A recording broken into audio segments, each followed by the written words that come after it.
if we're going to fix our eyes on Jesus, who is a pioneer of our faith, the pioneer of our faith, if we're going to fix our eyes on Jesus, we need to have an understanding of who Jesus is, right? Of what Jesus is about, of an understanding of Jesus' mission, of how He operates, what His plan is, what His agenda is. But at that same time, we need to bear in mind our imperfection. So we need to have an understanding, but we need to recognize that our understanding of Jesus is always going to be an imperfect, an incomplete understanding of Jesus. Remember, God does not expect or require us to be flawless. God's people aren't flawless people. We're imperfectly faithful. And God's power and God's glory shines through our imperfections. So it's okay to have the imperfections. It's okay to be flawed. But we have to remember that we have the imperfections. And it's really, really important that we remember that one of the imperfections that we have, one of the flaws that we have, is we will never understand Jesus perfectly. And I know this. I know this because of the person we're talking about today and focusing on today, and that's Mary. I know I'm never going to have a perfect understanding of Jesus, and I know you're never going to have a perfect understanding of Jesus, because I know that Mary, who understood Jesus and knew Him better than any other human being ever has, did not have a perfect understanding of Jesus. I mean, think about it. Mary, I can't imagine anyone could have known Jesus better than Mary. Mary changed Jesus' diapers. Mary nursed Jesus and then fed Jesus and then taught Jesus to feed Himself. Mary was there and helped Jesus take His first steps, help Him speak His first words. Mary was there when Jesus' voice started changing as He was going through puberty. She was there when He got His first zit. She was there when He got His first chin whiskers. Mary was there. And I got to think that life in Jesus' household wasn't so completely different from life in our households that Mary and Jesus didn't have some late night conversations where they talked about some important stuff, where Jesus shared what was going on in His mind and on His heart, and Mary shared what was going on with her. I got to think there were some really tender conversations between Mary and Jesus as Jesus was growing up. I also got to think, because Jesus was a tween and a teenager and a 3-year-old, that there were some very tense conversations between Mary and Jesus during Jesus' growing up. One of which would have been Mary saying, "Why did you leave us and stay in Jerusalem? 3 days we've been looking for you, Jesus." There would have been some very tense conversations. But I don't think it's possible for any human being to have known Jesus better than Mary knew Jesus. And yet, she still didn't fully understand Him. She didn't. Her understanding of Jesus was imperfect. Just like our understanding of Jesus is imperfect. Mary had this delusion that she could take charge of Jesus. That was one of her misunderstandings. We're going to get to that one second. That misunderstanding that she could take charge of Jesus, it didn't really come into play until after the first misunderstanding, which was when she heard about what Jesus was preaching and teaching and doing and all that was happening around Him. Mary said, "He's out of his mind. My son has lost his mind. So me and some others in the family, we need to go take charge of him." That was a scripture. Jesus, what was he doing that Mary thought He'd lost his mind? We don't get a description. Mary doesn't say, or His family doesn't say, because Jesus is doing X, Y, and Z, we think He's out of His mind. But we have the context. We know what had been happening in Jesus' life and ministry. It was early on in Jesus' life and ministry. That was Mark chapter 3, very early on in what Jesus was doing. But Jesus was already healing people miraculously of diseases. Jesus was already casting demons out of people miraculously. Jesus was already gathering large crowds of people who were interested in following Him and believing that He might be the Messiah. Jesus was already gathering disciples who would be close associates, his inner circle, that he would share extra teaching and extra guidance with, gathering these disciples. We know that was happening. We don't know for sure, but Jesus had probably preached the Sermon on the Mount by then, where he'd said things like, I didn't come to abolish the law. He said, the smallest detail of the law, Jesus said, I will fulfill, will be fulfilled in me. The smallest. But we also know that Jesus was already breaking the law. He was touching people. That someone who was clean and in part of the community and connected community wasn't supposed to touch. People with leprosy. Jesus was associating with people, eating dinner with people that followers of the law were not supposed to associate with and eat dinner with. He had already invited Matthew to be one of his disciples, the tax collector, already been to Matthew's house for dinner, and shared that meal with not only with Matthew, the tax collector, but other tax collectors and other people that everyone knew were sinners. And so Jesus was saying, I'm not coming to abolish the law, but he was also breaking the law in some points. Jesus was gathering this big following. People were recognizing that there was something special about him. They were beginning to mutter about him being the Messiah. And Jesus was in the midst of all of that and surrounded by so many folks, and the story begins here, that he and his disciples don't even have time to eat. He's not really taking care of himself. Mary heard all of that. And she said to herself, he's out of his mind. My son has lost his mind. Now, she knew the theory. She knew the end goal. She knew, she'd said it back when she found out she was pregnant with him, that God's turning the tables, that the rich and powerful are going to be brought low, that the poor and the hungry are going to be lifted and fed and sent away full, that God is doing this radical change in the world. But the process Jesus was using to get there, she was not on board with. She thought he'd lost his mind. Remember, Nazareth was one of the most politically, theologically, religiously, culturally conservative places in the nation of Israel. Maybe the most conservative place in the nation of Israel. And here's Jesus out knowingly breaking the law of Moses, knowingly breaking the rules of the Bible. How can he do it? He's lost his mind.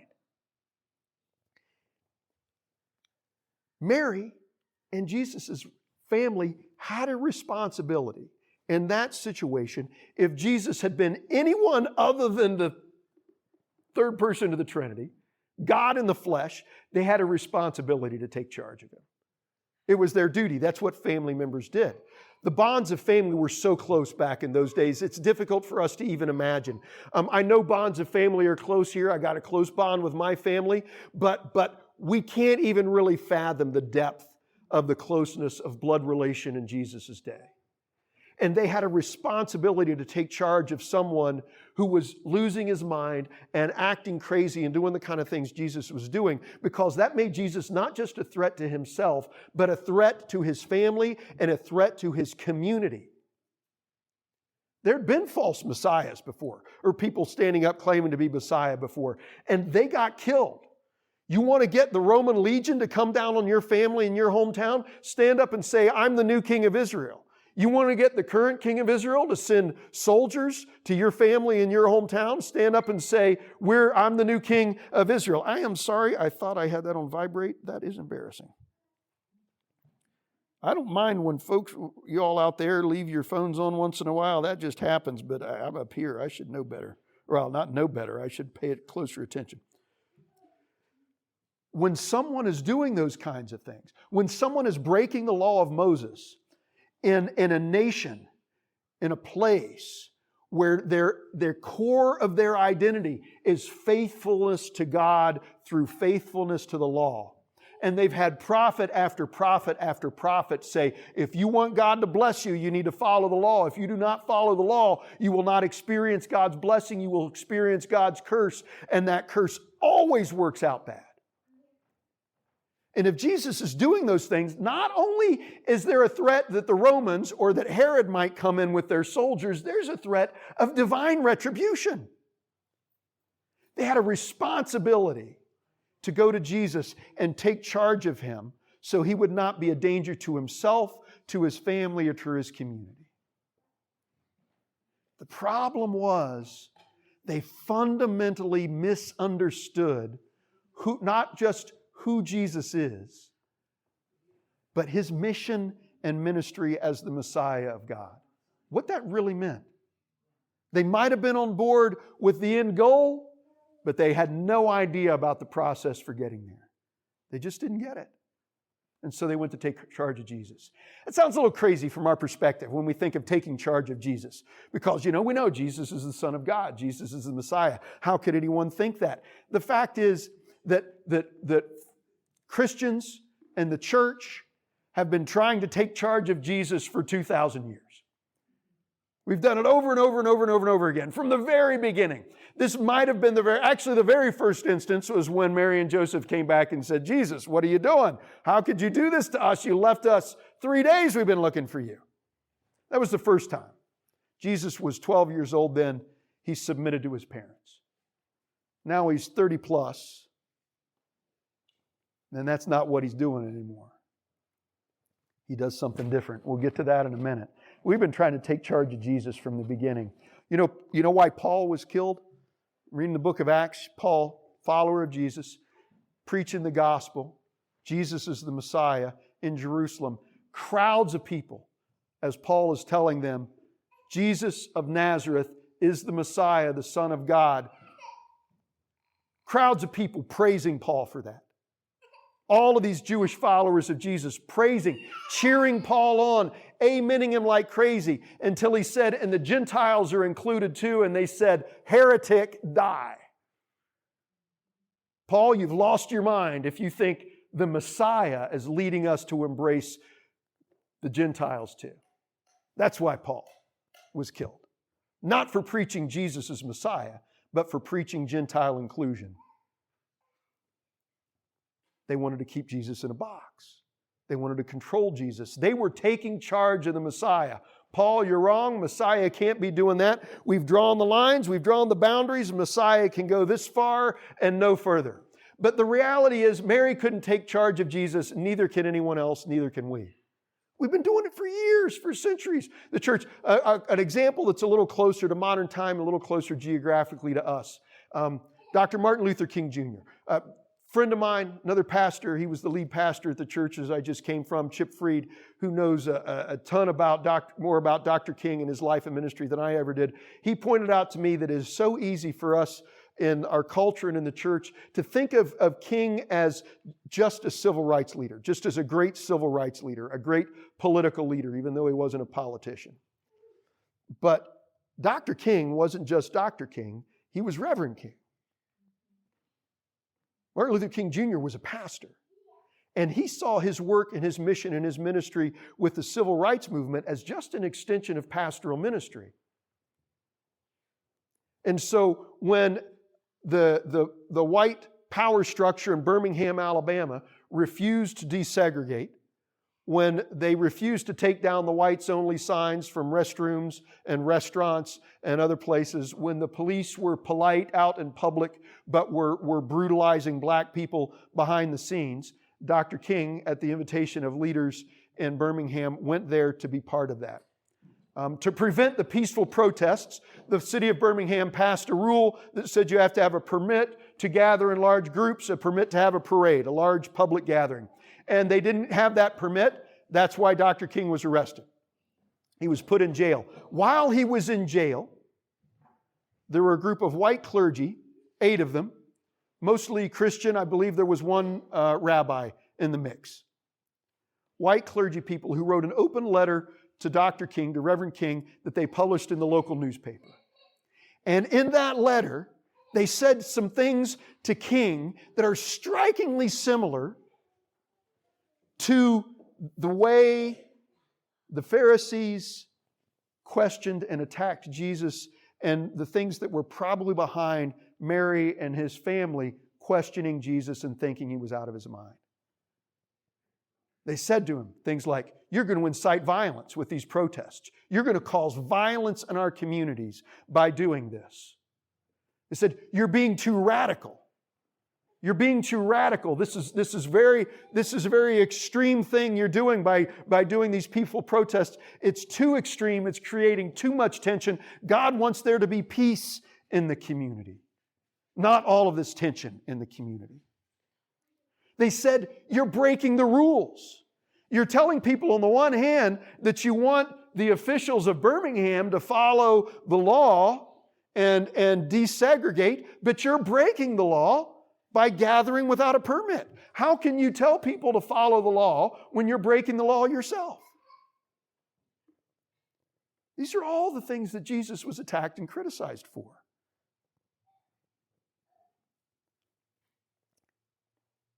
Those white clergy were doing, in a very real sense, what Mary was doing. And they were trying to draw a line, a boundary on what the Messiah does. Because they were saying, hey, you're a reverend, you're a pastor. What you're doing is wrong. That means you're not following God in this situation. You're not following Jesus in this situation. Jesus wants it to be peaceful. God wants it to be peaceful. God doesn't want there to be any violence, and what you're doing is going to create violence. They put Jesus in a box. But Jesus won't stay in a box. Jesus is remarkably unwilling to be controlled or manipulated by human beings. We just can't do it. We can't. Jesus will not submit to any attempt to control or manipulate Him. He just won't do it. He just won't do it. Mary couldn't take charge of Jesus. Neither could we. But Jesus' response to Mary was incredible. It was astounding. He didn't rebuke her. He didn't shame her. He didn't publicly humiliate her. He was, as Jesus so often is, he didn't ignore her and didn't pretend that what she was trying to do was good and acceptable and okay. But he also didn't publicly humiliate her or privately humiliate her. What Jesus did do was He offered a teaching to increase her understanding. And this is what He said. When He was told, hey, Jesus, your mother, your brothers, they're outside. They want to talk to you. We know Jesus knew people's hearts and He knew their thoughts. He knew why they were there. They were there. They thought He'd lost His mind. They were there to take charge of Him. But He didn't turn to them and say, I'm an adult and I'm the Messiah. Mary needs to submit to me. I'm not 12 years old anymore. I'm no longer submitting to her. My family needs to submit to me. He could have said that legitimately, but He didn't. Instead, He said this. He looked at those seated in a circle around Him and He said, here are my mother and my brothers. Whoever does God's will is my brother and my sister and my mother. Jesus didn't say, you all need to submit to me. Jesus said, we all need to submit to my Father in heaven. We all need to submit to God as our Father. And part of Jesus' submitting to God was Him doing what He was doing at that time. The things that He was being criticized for, the things that people thought made Him crazy, were the things that God had called Him to do. When He was preaching that first sermon in Nazareth in His hometown, and He had the prophet Isaiah, and He picked out that verse from that scroll. They handed Him that scroll. He picked out the passage, and He said, the Spirit of the Lord is upon me, has anointed me to preach good news to the poor, freedom to the captives, liberation to the oppressed. That's why I'm here. That's why I'm here. And that's what this looks like. See, Jesus radically redefined family, not as being based on blood, not as being based on the law, not on organizational loyalty, not on nationality, but on mutual submission to God. That's what makes us family, Jesus said. Not blood, but mutual submission to God. We're all submitting to God. And Jesus, whose mission and ministry is to set free those who are oppressed, set the prisoners free, set the captive free, give sight to people that can't see. Here He healed blind people, sure. Here He's trying to give a different kind of sight, spiritual sight, to help people see and understand better. That yes, He has a family. And yes, He has a responsibility to His family. But that family is all the folks here, including the tax collectors, including the prostitutes, including the sinners, including all of the folks that you don't want to hang out with, Jesus saying, they're my family. I have an obligation to them too, to set them free. They have a claim on me. I'm their older brother.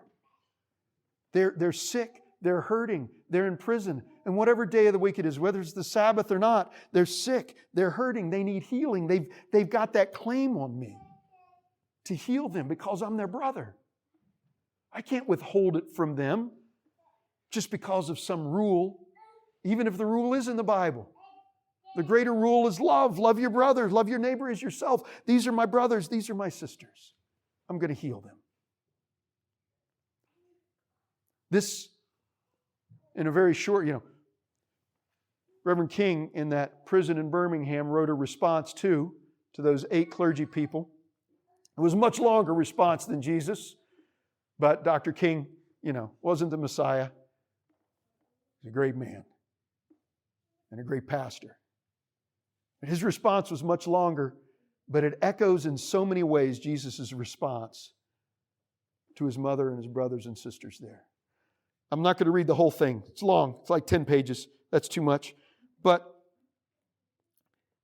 one of the things that King recognized, which is what Jesus recognized, is that the folks that wrote that letter, they misunderstood what God was about in their own community, in the world around them. And because they misunderstood what God was about, they misunderstood King, and they thought he was not being faithful when he was being faithful.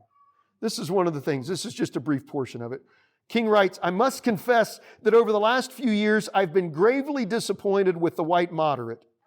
I have almost reached the regrettable conclusion that the Negro's great stumbling block in the stride toward freedom is not the white citizen's counselor or the Ku Klux Klanner, but the white moderate who is more devoted to order than to justice, who prefers a negative peace, which is the absence of tension, to a positive peace, which is the presence of justice, who constantly says, I agree with you in the goal you seek, but I can't agree with your methods of direct action, who paternalistically feels that he can set the timetable for another man's freedom, who lives by the myth of time and who constantly advises the Negro to wait until a more convenient season. Shallow understanding from people of goodwill is more frustrating than absolute misunderstanding from people of ill will. Lukewarm acceptance is much more bewildering than outright rejection. King was saying, if you think God wants us to follow the rules of a permit to gather in large crowds while ignoring the fact that people, because of their skin color, are not allowed to use the same toilet as you, or eat in the same restaurant as you, or go to the same bathroom as you, or have their children go to the same school as you, then you don't understand God. The Messiah came to set the prisoners free. There's a lot of different ways to be in prison. There's a lot of different ways to be in bondage. One of those is physically in prison. The hostages in Gaza are in bondage. Another way is the slavery that existed for African Americans for so many years. Then the Jim Crow that kept them back and held them down in so many legalized ways. And I understand that the civil rights era was a while ago. I also understand that we live in a region that's 99% white, and that racial reconciliation is not a front burner, top plate issue for us. But the principles are the same. Reverend King's leadership still matters for us in this, because there are lots of different ways for people to be in bondage. And that's one of the things we're going to talk about in these vision meetings, is how does God want us as New Beginnings United Methodist Church to be living out Jesus' mission radically of bringing sight to the blind, freedom for the captive, liberation for those in bondage. And who are the folks in bondage around us? I got one clear answer for that so far. And I only have that because I've spent a lot of time talking to a lot of people in a lot of different places and situations in this region. And there's one thing that seems very, very, very clear to me, is that one of the most powerful forces keeping people in bondage in this region is addiction. Chemical addiction. Meth, fentanyl, and all the other stuff that goes along with it. Addiction is a slave master and a prison warden as much or more than any other slave master or prison warden in history. And when people get addicted to these things and they have such power over them that they say, I'd rather do the drug than take care of my kids. I'd rather do the drug than take care of my spouse. I'd rather do the drug than honor my parents, than go to work. That's bondage. That's destroying people's lives. And I don't think that's a surprise to anyone in this room. Our Messiah came to set prisoners free, to set captives free, all kinds of prisoners, all kinds of captives. What does that mean for us as church here? How can we be part of that? I got to tell you, a community free from the grip and the power of addictive chemicals isn't going to happen just by waiting for it. Time will not heal that wound. It's not going to happen just by praying about it either. Jesus prayed. He prayed a lot, but He also took action. He did radical things that people said, that's against the rule, that's against tradition. And Jesus said, but it's for my mission. Setting people free. Setting people free. And you can't put this boundary around me and say this far and no farther. If there's ever a person in bondage on the other side of that line, I'm going there and I'll do whatever it takes. I'll live for them, I'll die for them so that they can be free too.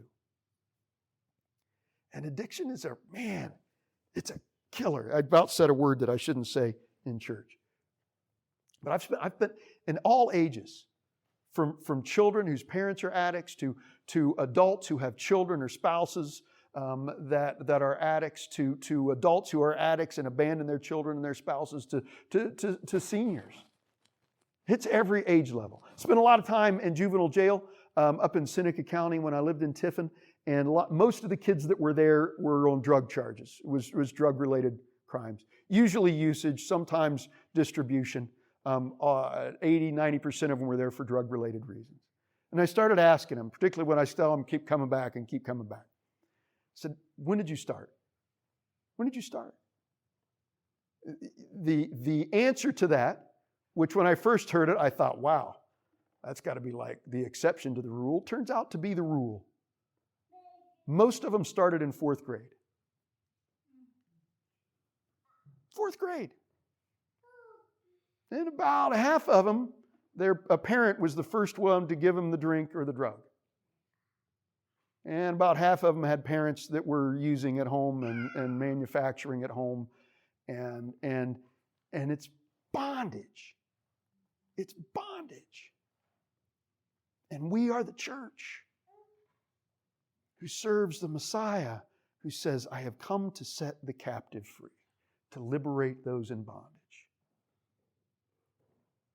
And so we need to take this radical reorientation that Jesus put in front of us and to say that family is not defined by blood. Family is defined by mutual submission to the will of God. Who are my sisters and my brothers that are in bondage? And even more than that, because Jesus died for us while we were still sinners, is who are the folks that might be willing to submit to the will of God? Think of them as sisters and brothers and say, what claim do they have on us who are bearers of a power that sets the captives free? What claims do they have on us, and how can we respond to that?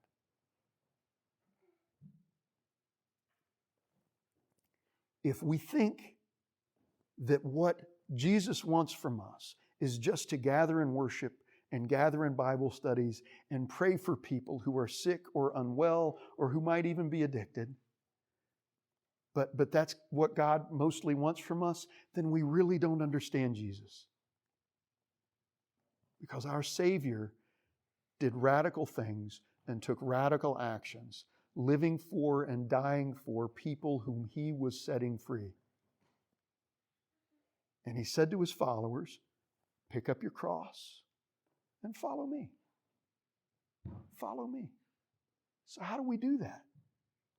Well, if we're going to do that, we got to remember we're going to do it imperfectly. Because we are. And we got to remember this, that when we go out into the community and we're bearing this light and we're bringing hope and we're helping people find freedom, that we're never really going to understand Jesus perfectly. And we need to be willing to be surprised by what Jesus is doing and where He's going and how He's doing things. Because we might find Jesus in really unexpected places, thinking we're going in, bringing the light, and discover Jesus is already here. And He's been doing it with these folks. Who figured? Who would have thought? Look where we found Jesus. And we join Him there with those folks too. I don't know what that'll look like. It's part of what we're going to be talking about with this vision stuff. But this is why this is not going to be a one-time discussion. This is not a small thing. We're not going to sit down in an hour and a half and even begin to scratch the surface on what we as a church can do in those kind of situations. But we're going to start the conversation so we can continue the conversation and see where Jesus is leading us and that and everything else. And so we can continue to be surprised by Jesus.